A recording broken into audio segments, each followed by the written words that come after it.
I'm trying to find my faith. How do I find my way? I am ex-Canadian military, and how do I find God after what I've seen and what I've done in the line of duty? This is podcast episode 70. Awesome question. And I have a lot of awesome questions today that I'm going to dive into. And this kind of stuff, and as I'm going to say with this question, man, I don't know. I don't know what you've been through, and I can't pretend to know how I could possibly understand what you've seen. But I do have my own life experiences, and I have my own story, like we all do. And I want to try to take a question like this and all the other questions I have today on episode 70 and treat them like we were in the cab of my truck, windows down, rolling down a back road together, and we're just talking.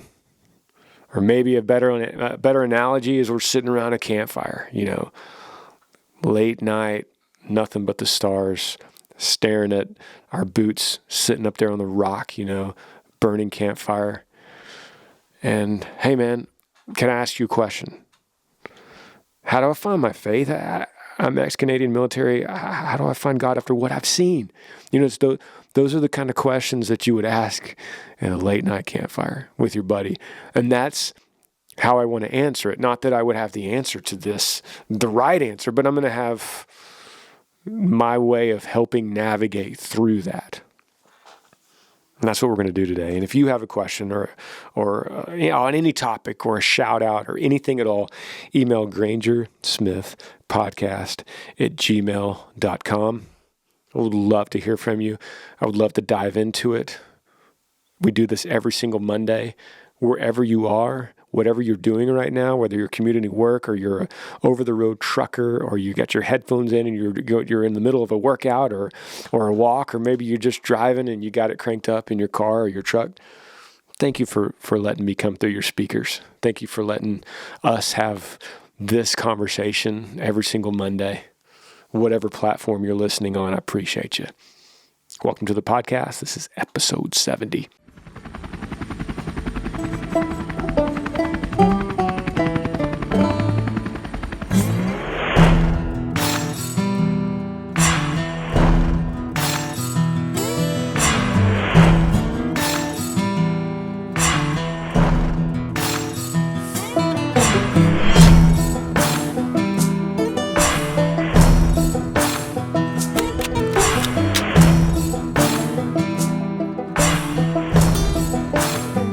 Dip cans and diesel, mud tires and smoke. Long line of 4x4s bumping down an old back road. Granger cold ones high, it's a redneck invasion. Yeah, you're rocking with that Yee Nation. First of all, can we talk about how this is episode 70 already? That is just crazy to me. It seems like yesterday I was like, I wonder if I should start a podcast. And I believe it's been, for those of you that have followed this journey, I think it's, two and a half years or so since episode 1? I guess I could look, but I don't know. I'm going to read some questions from you guys, and it's just me today, which is fun. We can get into the nitty gritty. If you have a question for me, email Granger Smith Podcast at gmail.com. It could be about anything in life, anything at all. It could be about music or life or marriage or kids or problems, or could just be a shout out. Hey, it could be like what kind of mud tires do you use? It could be anything. This first question is from Peyton, and it's a music question. It says, hey, Granger, I was just wondering, how could I get some advice to improve my voice and songwriting so I could make it when I get out of the Army? By the way, I saw you at Billy Bob's this year, and you instantly became my favorite artist and role model in my life. So I figured I'd ask. I know it's a long shot, and you took the hardest route as an independent artist, which is the route I want to take. P.S. as it is in Texas is the best song in my opinion. And I was wondering if you could give First Cav a shout out on your channel. I got like 30 people hooked on it over here in Fort Hood. Shout out to First Cav, Peyton. Thank you for writing, buddy. Thank you for your service. First Cav, I have a good relationship with First Cav because my first entertainment tour to Iraq in 2007, First Cav was the majority that we saw over there deployed in Iraq. I believe we went to, the first FOB we went to was Warhorse, and it was just full of First Cav. So I met so many really good men and women from First Cav over there. And at the time, they were coming from Fort Hood as well, which is why it was such a cool tie for me. So yeah, shout out to First Cav and my relationship with them. Peyton, thank you for your service. Yeah, I can give you a few little tricks. You said, first of all, how to improve my voice. And the voice, your vocal cords are a muscle. So if you want to improve that muscle, you really look at it like you would any other muscle on your body. So if you want to have big biceps, you do curls, right? And if you want to fine tune those biceps, you're going to go lower on reps and higher in weight. If you want them super tone, then you're going to want to go, lower weight and a lot of reps. That's how you need to look at your voice. What do you want out of your voice, and work that like a muscle. I remember early in my songwriting days, I would go sit in my pickup truck outside of my neighborhood, and I would do this every night after dinner. Be about 8 p.m. I'd get in my truck. I would drive a few blocks till there were no more houses, and I would crank up the radio, whatever I was listening to at the time, and I would sing for about an hour and a half and time it for 90 minutes because that's about the amount of set I wanted to sing, 90 minutes. And I would do this, and I would just sing at the top of my lungs for 90 minutes every single night to try to build some kind of stamina in my vocal cords.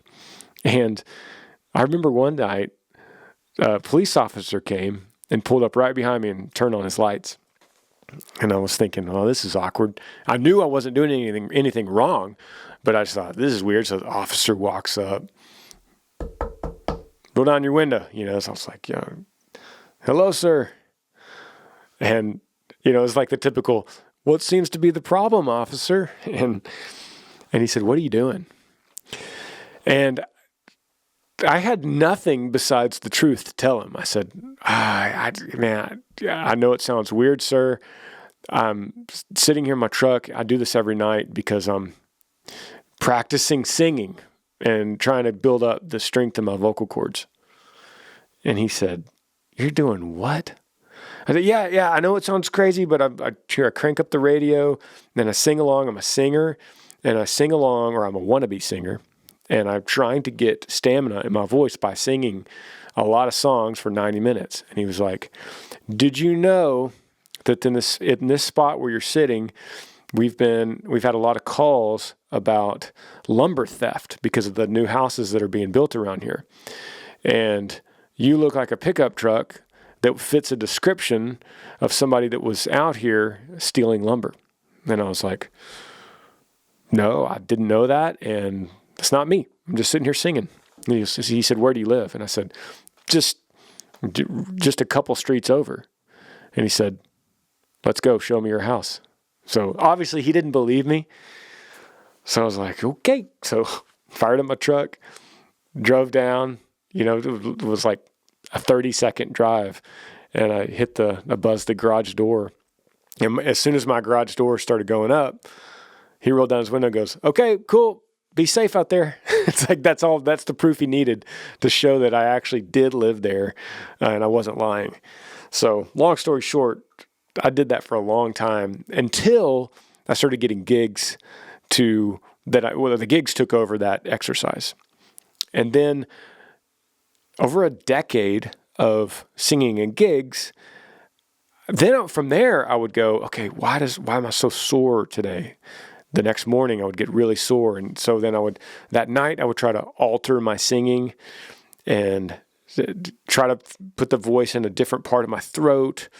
I've told you, I think I've said on this podcast before, the lower I put my chin and the deeper I breathe in my abdomen instead of the top of my lungs, and raising my throat up, the more depth I can get out of it, and the more strength I can get out of it, and more importantly, the more protection I have. It's like when you're running and you want to use the proper form when you're running, otherwise you're going to pull a hamstring or something.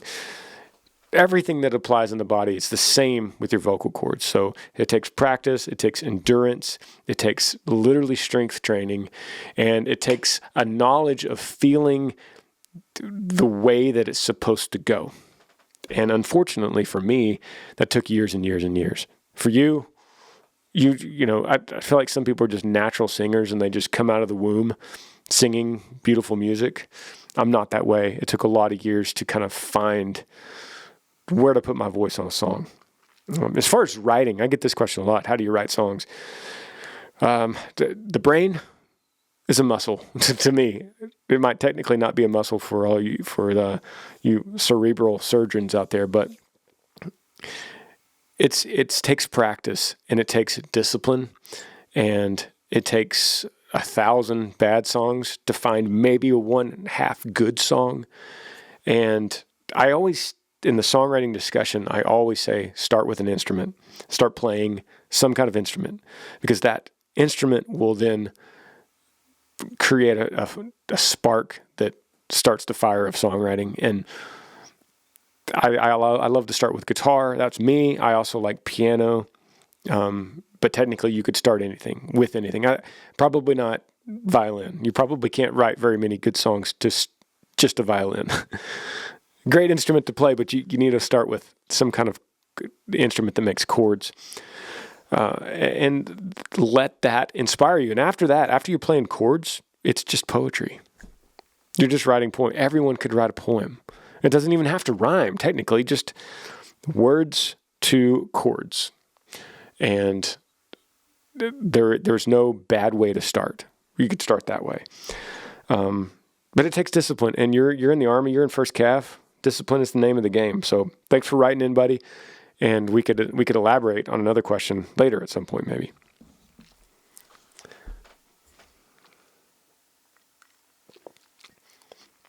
Next question comes from Justin.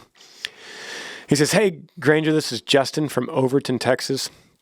I enjoy all of your content, and I've been a fan of yours for many years. My question is a bit more broad and not so direct.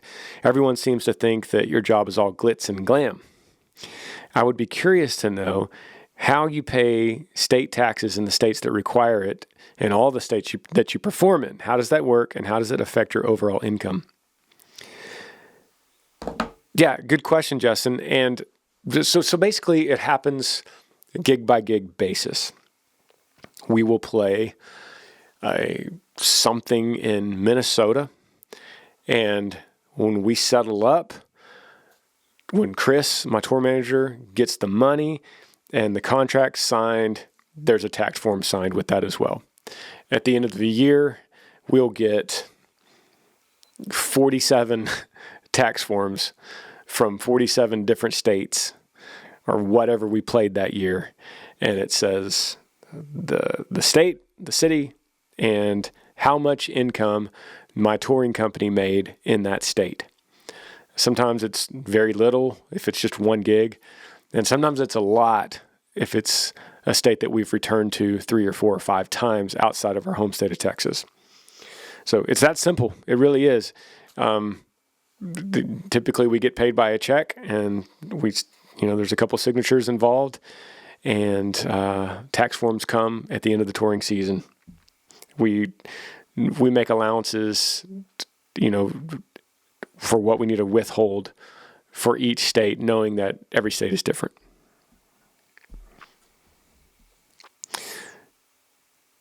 Here's a question that says, job denial advice. And that makes me curious. It says, "Hey, Granger, my name is Dylan. I'm from Laramie, Wyoming, and I was just recently denied a job in my dream career, law enforcement. I was wondering if you have any tips or advice on how to keep my head up. I've been trying to get in this field for 3 years, and I've been faced with constant denial. And this most recent one was the hardest because I don't know the exact reason why I was denied. Any advice would be greatly appreciated. I love listening to your music, watching all your videos, especially the Earl truck restoration, as I've been recently working on my 1988 Chevy truck. Being from Wyoming, that's why I love dirt roads, holds a special place in my heart. Keep up the good work. Yee. I appreciate it, Dylan. Thanks for writing in. I'm sorry that you feel discouraged in your job hunt. I admire your willingness to get into law enforcement and during this crazy time. Hats off for that. A couple things, and for everybody listening, all of these, I don't have all the right answers. I'm not going to give you all the right answers. I don't study these questions and I don't take notes. So everything I say needs to be taken with a grain of salt. And just remember, this is like me and a buddy sitting in the living room having a conversation. You take what you like and you reject what you don't. There's some things that I'm going to be very absolute on my opinion on. There's others when I'm not going to know the right answer. All of it combined, you take it or leave it. So me and you sitting in a room, my first thing for you, Dylan, is dialing in on when you said this most recent one was the hardest because I don't know the exact reason why I was denied. Find out. Find out tomorrow, whenever they open up at 7 a.m. or whenever they open up. I would either have them on the phone, I would get them to reply to an email, or I would be waiting in the office and say, hey, sorry to bother you guys. I'm Dylan. I recently applied for a job. I got denied. For my career's sake and for my future, I could really benefit with knowing why I got denied. Now, I'm assuming this isn't some kind of secret information that they can't give you. I'm assuming that any decent person would say, yeah, it says right here, X, here, this is why. So find out why. That is going to be the key for you moving forward in your, what you call a dream career. After that, after you find out what it is, man, I would keep knocking down doors till you find the one that's easy to open. And if that means you need more training, if that means you need more schooling, I don't know. I don't know the application for law enforcement. If you need a little extra padding for your resume, like you need to be a mall cop for 6 months, or if you need to work for Brink's security trucks for 6 months, these are all things, everything I'm saying requires a sacrifice, and everything in life that you really want requires a sacrifice. For every time you come to a crossroads in life, you have two ways to go. I'm not saying you only have two ways. I'm saying when you have two ways, the harder path, the harder direction usually leads to the greater yield, the greater reward. And right now you're at this crossroads. You could quit your dream as law enforcement. That'd be the easy way. Or you could grind it out and keep going, even though you've been denied. Hey, being denied, let's see, did you say how many times? Just denied. You said you've been trying for 3 years. So, dude, 3 years? If you look at it this way, in the music business, if you had been denied for 3 years in a row, that'd be like nothing in the music business. It takes 15 years to finally make some traction. So you and me are not on different paths here. 3 years is nothing. Call me in 10 years when you're still getting denied. And if you're getting denied every time, you're finding out the reason, and then you correct that reason. Like, find out why you got denied this last time and work to correct that. And then, hey, go back to the same department. Say, hey, I'm Dylan. 8 months ago, I came through here. I applied for this position, and I was denied because of this. And I want to show you now how I have corrected that problem, and I've made myself better for you. Look them in the eye, and I dare someone to deny you that at that point, right? Be diligent, look them in the eye, speak clearly to them, dress appropriately. Dress appropriately. You probably do if you're going to law enforcement, but dress sharp. Come in there. You mean business. This is my dream. Tell them that. Hey, Mr. So-and-so, I'm Dylan. I applied 8 months ago. I've been trying for 3 years. This is my dream job. Last time I was denied, I was told this. I have since corrected that over the last 8 months. I want you to relook at my resume, and here we go again. Let there be silence. Let him look you back in the eye, and let him tell you that it's not going to work at that point. If it doesn't, keep going. That's my advice. Or don't. If you don't care, then don't. But if you really do, and it's your dream, go get it, man. Take the path of most resistance, not the one of least resistance. Thanks for typing in, buddy. Let me get around here. Here we go. I got time. I got time for another question.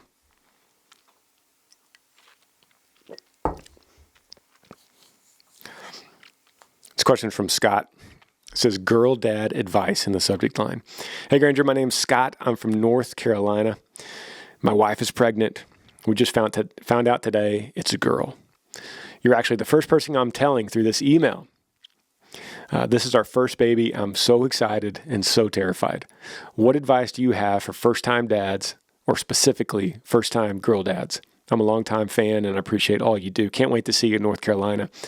Thank you, Scott. Shout out to North Carolina. Shout out to girl dads. And this message, by the way, this email came in October 6th. So you might have already had her, but we're a few months late reading this. And ironically, October 6th is my daughter's birthday, London's birthday. So it's ironic you wrote about girl dad advice on London's birthday. I'm gonna recommend a book that I've said several times on here, called Captivating, and the author is Eldridge. I've said this. There's a book for boys called Wild at Heart, and a book for girls called Captivating. I would highly recommend Wild at Heart for boys if you are a boy or if you're having a boy. I would highly recommend Captivating if you're a dad raising a girl.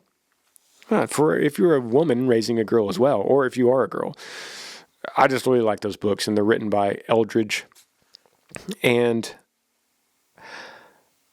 Captivating talks about how little girls are built differently. They have different needs. And sometimes a man doesn't quite understand that. What I mean is boys need they need to have an adventure. They need to have a mission. They a lot of times naturally want to have, they want to be a superhero. They want to be a protector, and they need that wild adventure. Girls, a lot of times, I'm not speaking for everybody. I'm just speaking what this book says and good general advice here. Girls want to feel captivating. They want to feel like they're the only one in the room. When they talk, they want you to listen. They want to, when they put on clothes, they want you to go, oh my God, you are so beautiful. They want you to be captivated by them, not distracted. I had to learn that. And I read the book, and then I started raising London, and then I saw this is so true as I watched her. And there's moments in that book, and I tried to emulate when she was little. And I remember her being 3 years old and putting on her little Cinderella dress and twirling and watching it. She's looking down and she's seeing it twirl. And she'd say, "Look, Daddy." And it's like, that's the moment. When she's twirling her dress and she says, "Look, Daddy," you better not be looking at your phone. You better not be looking, at the TV. It's important to stop right then and look at her and affirm to her she's captivating. It's important for her right then at 3 years old, so young, to start developing that where you go, "Baby girl, you are something. That is so neat. Or that is so pretty. Or you are so beautiful. Or wow, that's amazing." Any of those adjectives that makes her feel wanted and special and needed and important and strong and beautiful and courageous and smart. All of those things where she feels that from her father figure. Because if you don't give it to her at a young age, you all know that the way that this story ends, if the dads don't give it to them at a young age, they will find it from another man. Don't you want it to be you first? Don't you want to be the first person that tells her she's captivating instead of someone you don't get to choose? That is my advice. I grew up with two brothers. I didn't know the dynamic of girls, and I still don't totally. I mean, a lot of times I refer back to Amber and I just go, hey, this is a girl thing. I don't really know how to deal with this. Can you please? She's so emotional. Like London could just start crying because the wind's blowing a certain direction, and I don't know why she's crying. And then that crying turns into more crying, and I'm just like, baby, I don't know why you're crying. But she doesn't care if I know why. She just wants me to hold her and love her and tell her that she's important, that she matters. So that's the young girl advice. I think as she gets older, that advice expands. There's a lot more depth to that conversation when she becomes a teenager. And there's plenty of time for that. The coolest thing about having a baby is that there's nice timing, that I believe God gave us nice timing in between each new life adventure, where there's 9 months of pregnancy, and it gives you plenty of time. And then there's the year of infancy, and that gives you plenty of time to get ready for the year or two of toddlers, which gives you plenty of time into the young kids. So it's paced. Life is paced just perfectly. Humans are paced just perfectly. I would say, above all, love her and just enjoy being a girl dad. There's nothing quite like it. It's amazing. It's a privilege. Although there's so many babies born, every one of them is a miracle. And every one of them is a blessing. And when you hold that little baby girl and you look into her eyes and you see her look back at you, there's something so spiritual and special about that can't be emulated in anything else on the planet. So congratulations, Scott. Thanks for writing in. Such a cool question. And take a quick break. We'll be right back.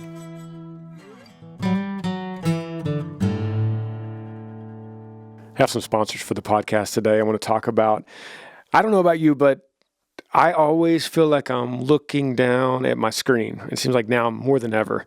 And I always try to put limits on that. Whether you're an average news watcher or in serious need of a distraction, unplugging yourself is easier said than done, right? So one of my favorite ways to rest my eyes and still get the content I'm itching for is by putting on Raycon wireless earbuds. It's listening at its best. And whether you're watching your favorite news podcast or bringing up an audio book or powering through your workout with a pumped up playlist, a pair of Raycons in your ears can make all the difference. I was actually just using Raycons this morning in the gym, listening to a strength training exercise, and it kind of guides me through it. And Raycons are awesome. There's no dangling wires or stems to get in your way. Raycons come in stylish colors, but always with a comfortable in-ear fit for a more discreet look. Raycons are just built to perform anywhere at any time with water and sweat resistant construction and Bluetooth that pairs quickly and seamlessly, has an extended battery life for 6 hours. That's pretty awesome. You could unplug for a long time. The best part, Raycon makes great sound accessible to everyone with wireless earbuds starting at half the price of other premium audio brands. It's pretty awesome. Raycon's offering 15% off all their products for my listeners. And here's what you got to do to get it. Go to buyraycon.com/Granger. That's it. You'll get 15% off your entire Raycon order. So feel free to grab a pair and another pair as a spare. That's 15% off at buyraycon.com/Granger. That's buyraycon.com/Granger. Today's podcast is also brought to you by Athletic Greens, the most comprehensive daily nutritional beverage I've ever tried. I've been taking a morning shake after a workout for probably 10 years. That usually has some kind of whey protein in it. I usually put a banana, an apple, and I need something green, and it just makes me feel good that I can include greens in my breakfast so I don't have to deal with wondering how I'm going to get vegetables for the rest of the day. Athletic Greens is a great compromise for that because you're going to get all of those greens in a daily dose of superfood powder. It's your nutritional essential. It's by far the easiest and most delicious nutritional habit you could add to your health routine daily to empower you to take ownership of your own health. It's one scoop, and it actually tastes really awesome. And I don't know how it's so perfectly nutritional. And actually, I use it in a shake, but you could literally put it in a glass of water, and it's perfect. One tasty scoop of Athletic Greens contains 75 vitamins, minerals, and whole food sourced ingredients, including multivitamin, multimineral, probiotic, green superfood blend, and more. They all work together to fill the nutritional gaps in your diet, increase energy and focus, aid with digestion, and supports a healthy immune system, all without the need to take multiple products. It's really awesome. Right now, Athletic Greens is doubling down on supporting your immune system during the winter months. They're offering my audience a free 1-year supply of vitamin D and 5 free travel packs with your first purchase. If you visit my link today, you'll basically never have to buy vitamin D again. So whether you're looking for peak performance or better health, covering your bases with Athletic Greens makes investing in your energy, immunity, and gut health every single day really simple, tasty, and efficient.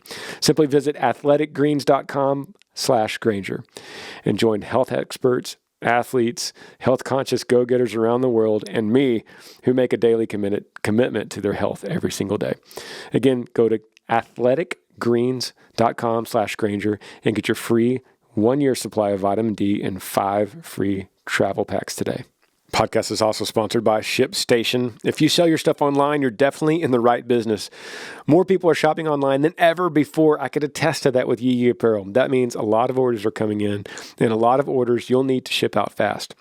That's why online sellers like you need ShipStation. No matter how much stuff you sell, ShipStation makes it easy to manage and ship all of your orders from the sales channel faster, cheaper, and more efficiently. Import orders from any sales channel, ship with any carrier, access discounted shipping rates, automate just about any shipping task, and you'll spend a lot less time on shipping and a lot more time growing your business. No matter what you're selling, Amazon, Etsy, your own website, ShipStation funnels all of your orders into one simple interface that you can manage from anywhere, anytime, even on your cell phone. You'll even get access to amazing discounts with major carriers like UPS, FedEx, USPS. Easily compare carriers and choose the best solution every time. With ShipStation, small businesses can now access the same rates usually reserved for Fortune 500 companies without all the big contracts or commitments and all that kind of stuff. It's no wonder that ShipStation has 5-star reviews, more than any other shipping software. You could ship more in less time. Just use my offer code Granger to get a 60-day free trial. That's 2 months free, no hassle, stress-free shipping.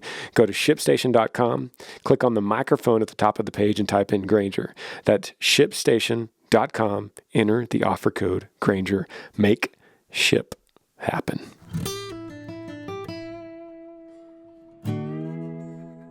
Here's another question about songwriting.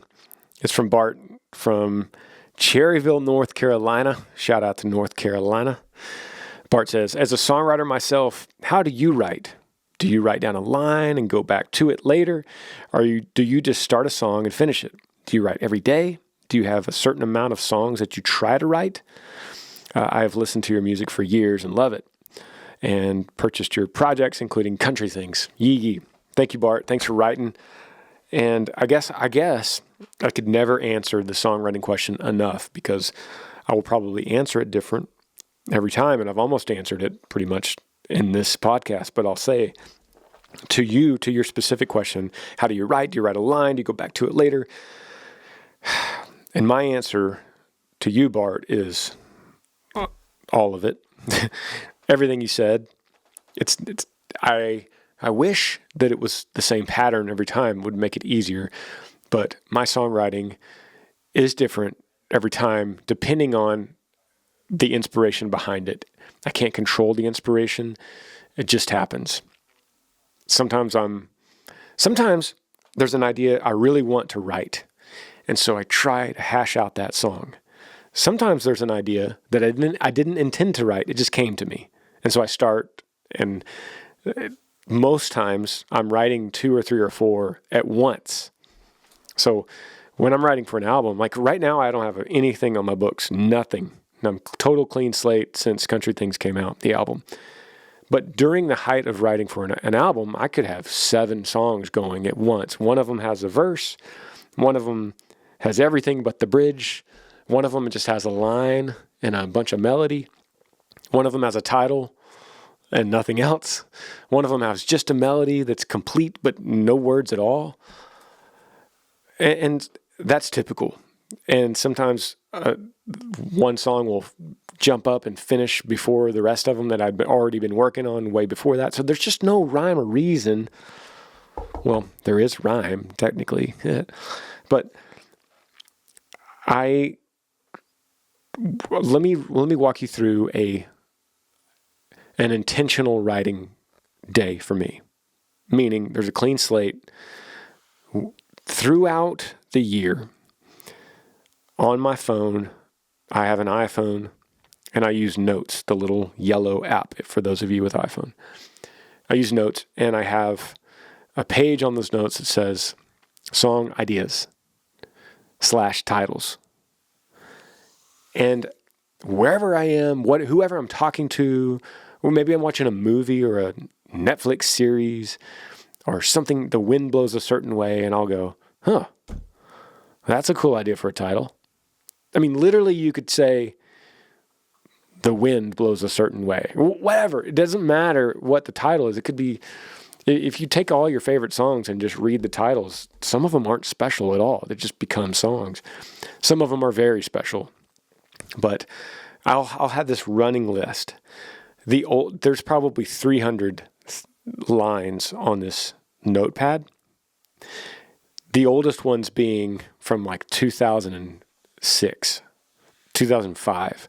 So there's a 15-year list going.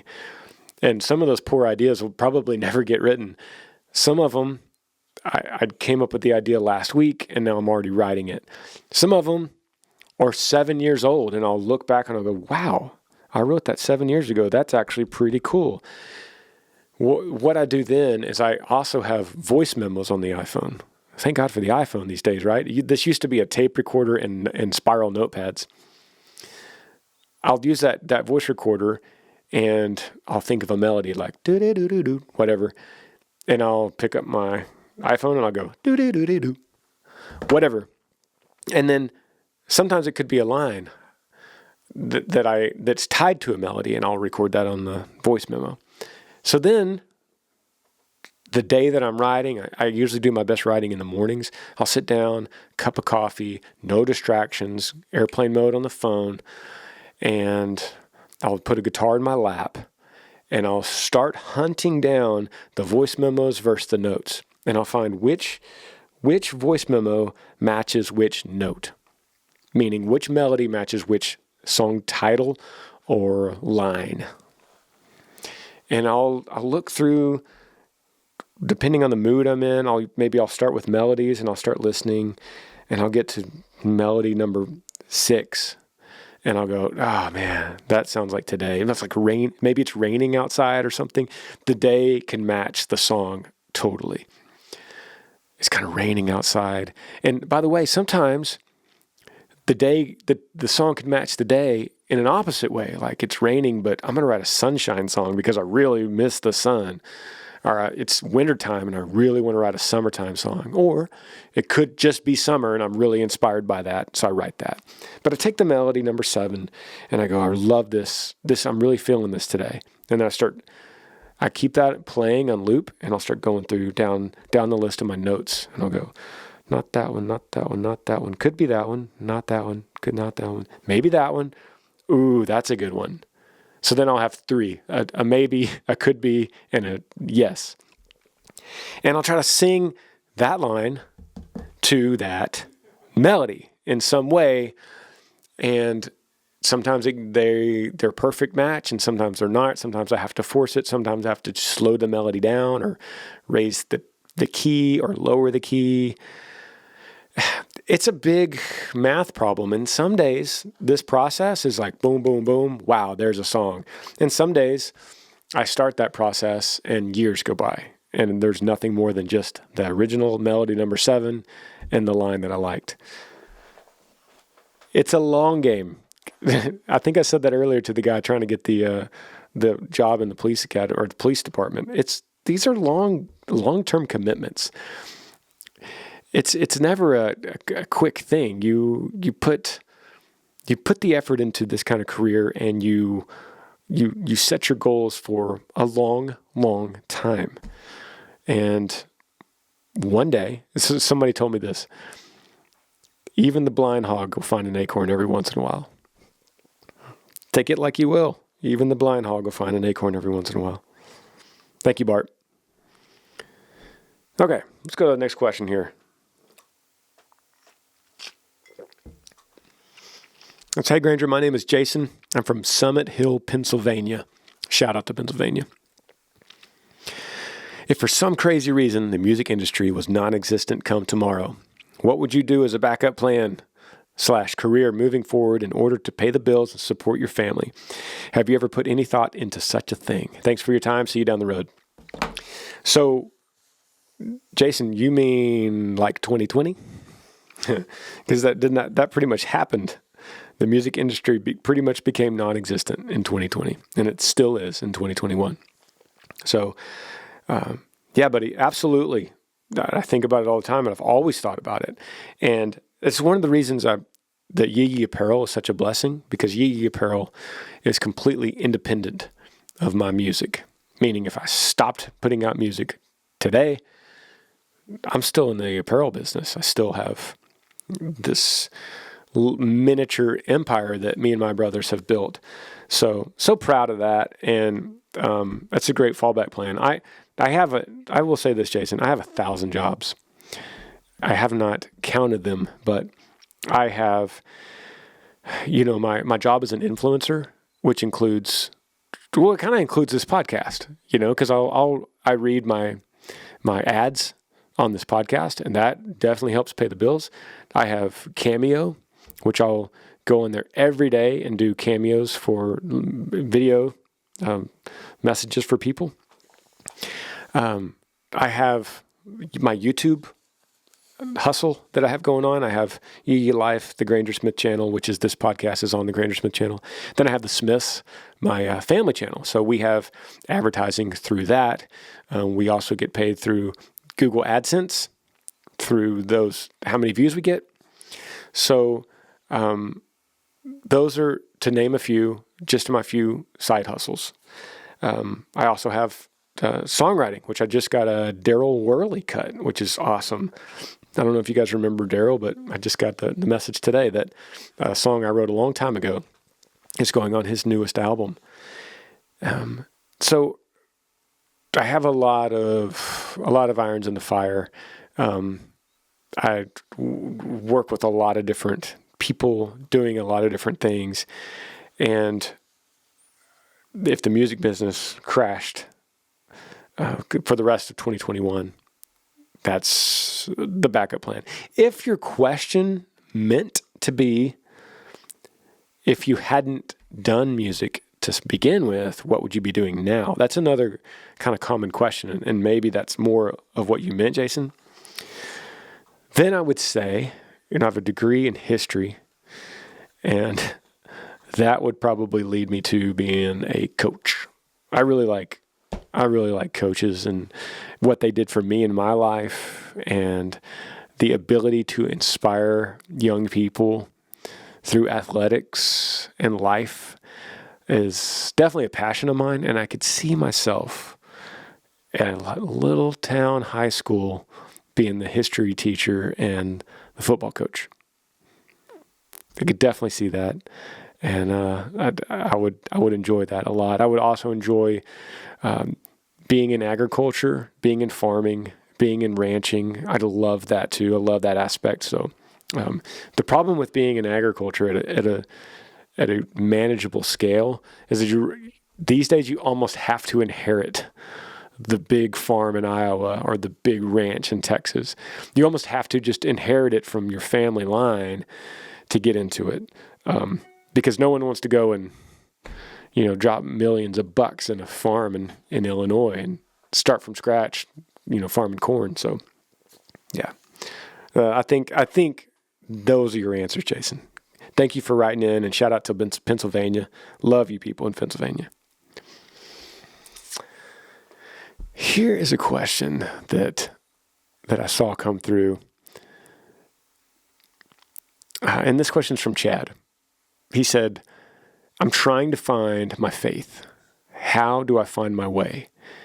I'm an ex-Canadian military. And how do I find God after what I've seen and did in the line of duty? I look forward to your podcast and YouTube channels. Thank you, Chad. Thanks for writing in. Don't know where you're from. I'm assuming Canada. Thank you for your service. And thank you for your question. Let me go back to saying that, guys, I don't have all the answers. I would just treat this as me and you, Chad. We're just buds. We're cruising down the road in a truck, windows down, and you ask me this. Hey, bud, I'm trying to find my faith. How do I find my way?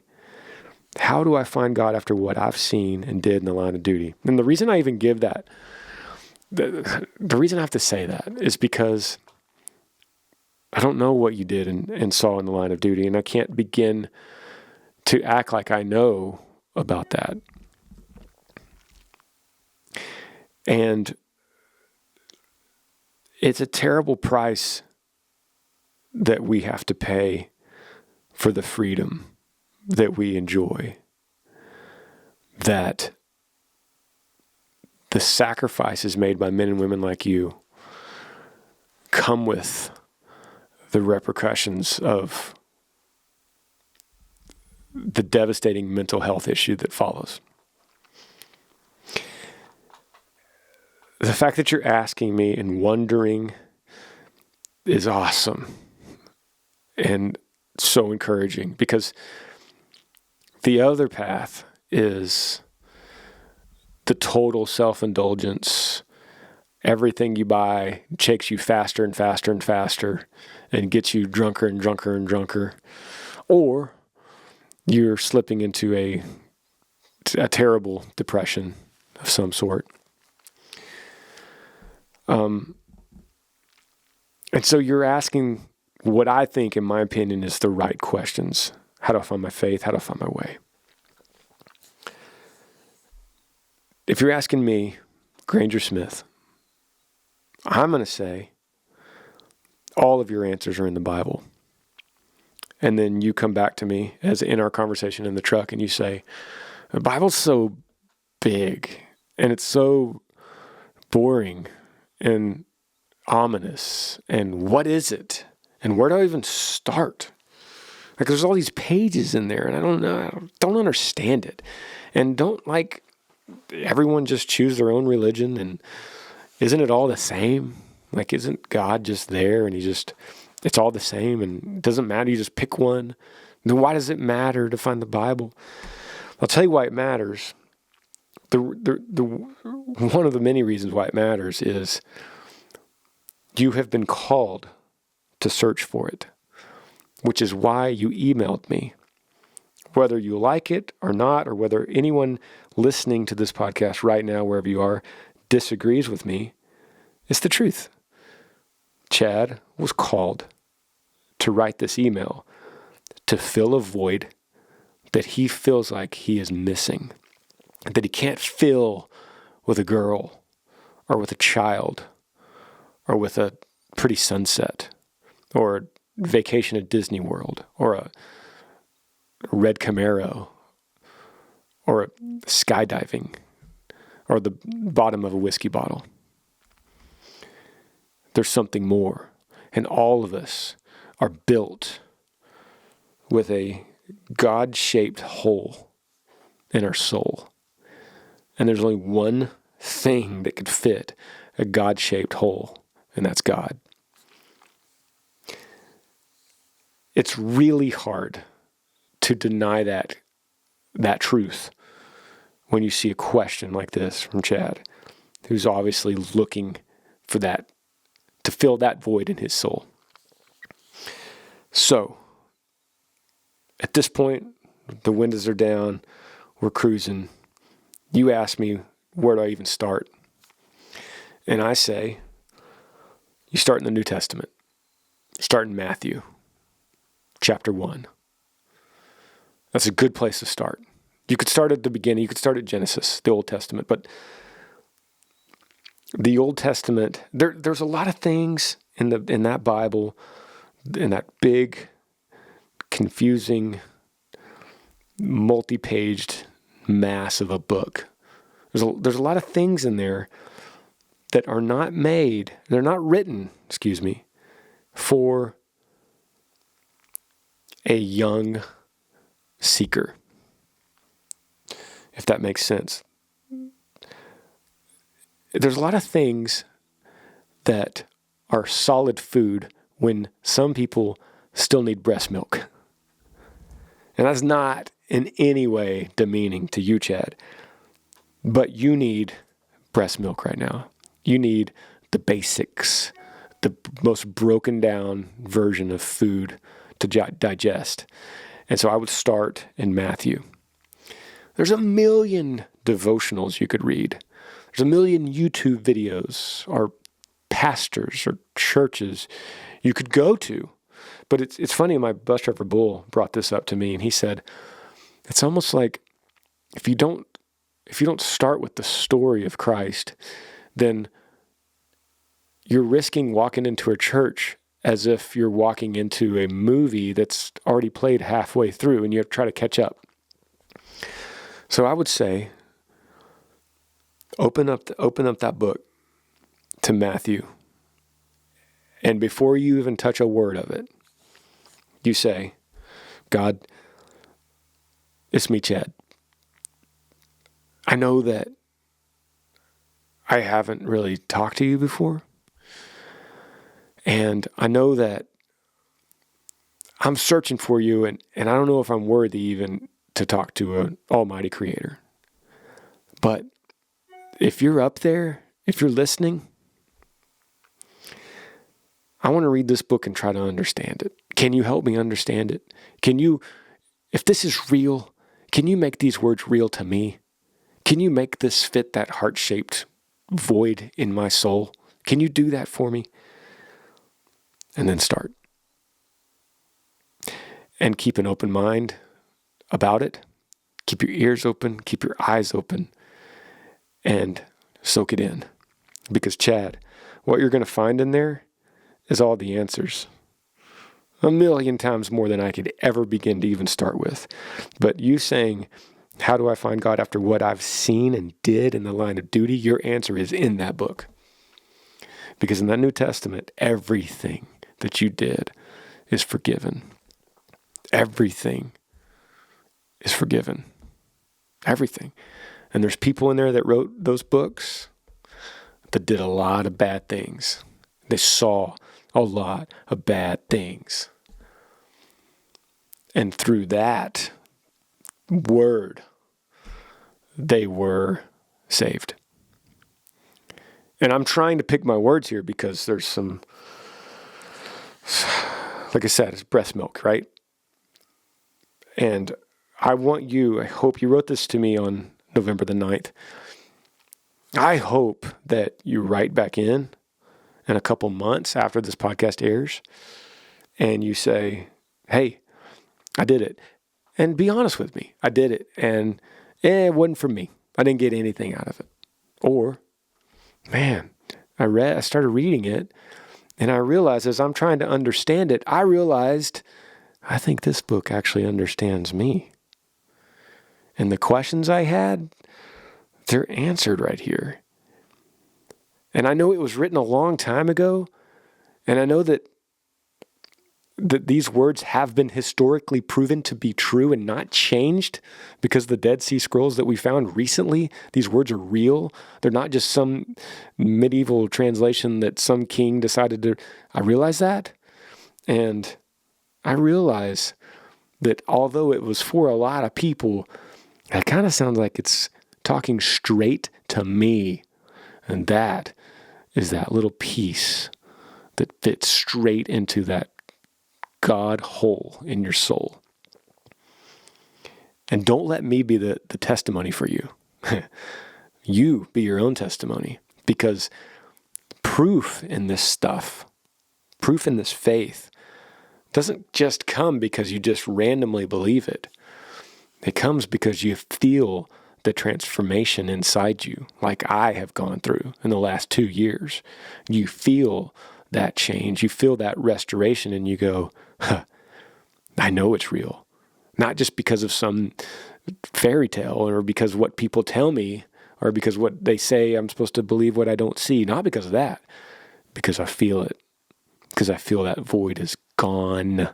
And I feel peace when I have seen things that I shouldn't. I'm speaking for myself, me, Granger Smith. I have seen things that my eyes should not have seen, that I can't erase. And the only thing that will give me peace from those visions that human eyes should not see is that word, that truth in that book. Thanks for writing in, Chad. Love you, bro. I hope this podcast means something to you, and I hope it gives you a little bit of a call to action, a little bit of urgency, and I hope you write back in. And I'll remember your name, and I wish you the best. Thank you, guys. That's all I got. See y'all next Monday. Yee yee. Thanks for joining me on the Granger Smith Podcast. I appreciate all of you guys. You could help me out by rating this podcast on iTunes. If you're on YouTube, subscribe to this channel, hit that little like button and the notifications bell so that you never miss any time I upload a video. If you have a question for me that you would like me to answer, email grangersmithpodcast@gmail.com. Yee yee.